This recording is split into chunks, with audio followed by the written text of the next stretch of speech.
Hello everyone, আমি চলে এসেছি তোমাদের মাঝে একটা ইন্টারেস্টিং ভিডিও নিয়ে। তো আজকে আমি শেয়ার করব আমাদের রান্না পুজো উপলক্ষে কি আয়োজন করা হয়।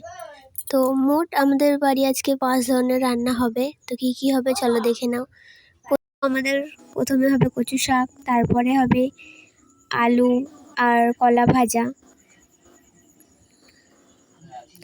ডালটাও নামিয়ে নিল মা শেষমেশ আমাকেই দিল নারকেল করার দায়িত্ব। তো একটা প্রথমে করে নিয়েছিলাম, আর 3টে বাকি ছিল।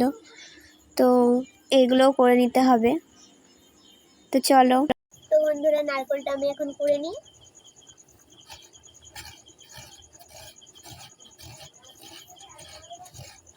তো আমার এদিকে নারকেল করাও কমপ্লিট হয়ে গিয়েছে। আর তোমরা কে নারকেল নাড়ু খেতে ভালোবাসো সেটা কিন্তু আমাকে জানিও। আমি তো ভীষণ ভালোবাসি।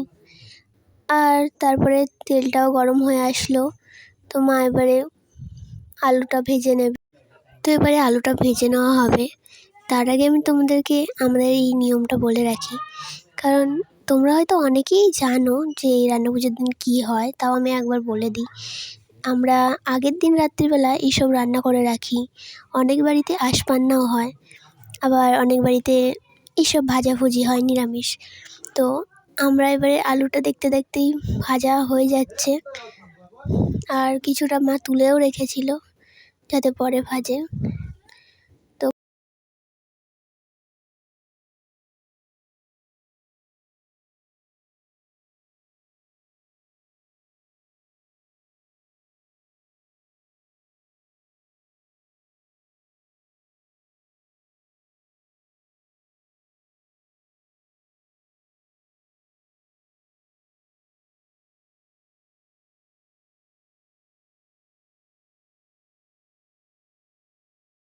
এখানে কচু শাকটা প্রায় সিদ্ধ হয়ে এসছে।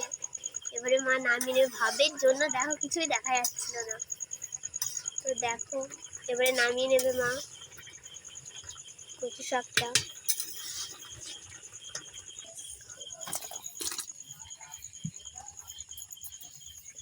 তো কচু শাকের দিকে আমাদের জল ঝরাতে দিয়েছে। এরপরে তো দেখতেই পাচ্ছ মায়ের রান্না এখনো কমপ্লিট। আর হ্যাঁ, আরেকটা জিনিস আছে, সেটা এখনো হয়নি, নারকেল চাই। সেটা হয়ে গেলে ফুল হয়ে যাবে। তো যারা নতুন আছো, আমি ফার্স্ট টাইম এই ব্লগটা শুরু করলাম। তো কিছু যদি খারাপ হয়ে থাকে প্লিজ ক্ষমা করে দিও। আর আমার ভিডিও কেমন লাগলো কমেন্টে জানিও। বাই বাই, দেখা হচ্ছে নেক্সট ব্লগ।